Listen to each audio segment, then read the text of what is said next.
ชีวิตលោកអ្នកនៅលើដងផ្លូវសូមគោរពច្បាប់ត្រឹមត្រូវបើកបរអជា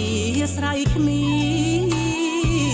ព្រះរាជាណាចក្រកម្ពុជាជាតិសាសនាព្រះមហាក្សត្រគណៈកម្មាធិការជាតិសុវត្ថិភាពចរាចរណ៍ផ្លូវគោកសេចក្តីអំពាវនាវស្តីពីការទប់ស្កាត់គ្រោះថ្នាក់ចរាចរណ៍ផ្លូវគោកក្នុងឱកាសពិធីបុណ្យចូលឆ្នាំប្រពៃណីជាតិឆ្នាំម្សាញ់សប្តស័កពុទ្ធសករាជ2568នៅថ្ងៃទី14ដល់ថ្ងៃទី16ខែមេសាឆ្នាំ2025គណៈកម្មាធិការជាតិសុវត្ថិភាពចរាចរណ៍ផ្លូវគោកសូមកោតសរសើរចំពោះអ្នកប្រើប្រាស់ផ្លូវដ៏ច្រើនលើសលប់ដែលបានយកអស់ស្មារតីគោរពច្បាប់ចរាចរណ៍ផ្លូវគោករួមចំណែកទប់ស្កាត់កាត់បន្ថយគ្រោះថ្នាក់ចរាចរណ៍ក្នុងឆ្នាំ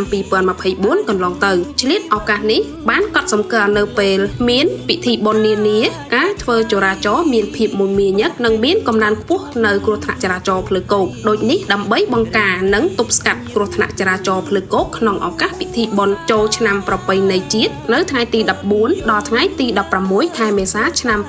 2025គណៈកម្មាធិការជាតិសុវត្ថិភាពចរាចរណ៍ផ្លូវគោកសូមធ្វើការអំពាវនាវដល់សាធារណជនជាអ្នកប្រើប្រាស់ផ្លូវត្រូវបើកបរដោយគោរពច្បាប់ស្តីពីចរាចរណ៍ផ្លូវគោកនិងចូលរួមទប់ស្កាត់កាត់បន្ថយគ្រោះថ្នាក់ចរាចរណ៍ផ្លូវគោកដូចខាងក្រោមគោរព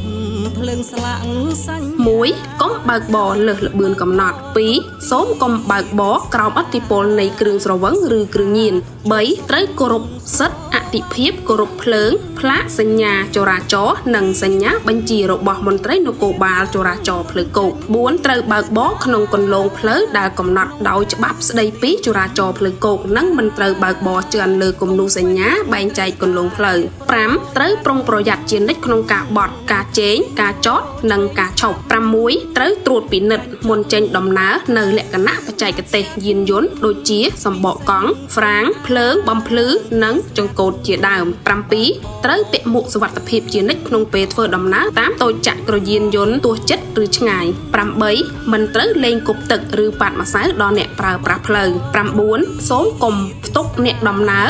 ឬទំនិញលើសច្បាប់កំណត់ចំពោះរថយន្តដឹកអ្នកដំណើរឬដឹកកម្មករមិនឲ្យផ្ទុកអ្នកដំណើរឬកម្មករលើដំបូលនិងសូមមេត្តាកុំដំឡើងថ្លៃធ្វើដំណើរក្នុងឱកាសនេះគណៈកម្មាធិការជាតិសុវត្ថិភាពចរាចរណ៍ផ្លូវគោកសូមសម្ដែងនូវសេចក្តីសង្ឃឹមជឿជាក់លើអ្នកប្រើប្រាស់ផ្លូវគ្រប់រូបនិងចូលរួមគោរពអនុវត្តច្បាប់ស្តីពីចរាចរណ៍ផ្លូវគោកក៏ដូចជាអនុវត្តតាមសេចក្តីអំពាវនាវនេះដើម្បីនាំមកនូវសុវត្ថិភាពនិងសេចក្តីសុខក្សេមក្សាន្តក្នុងឱកាសពិធីបុណ្យចូលឆ្នាំថ្មីប្រពៃណីជាតិខាងមុខនេះ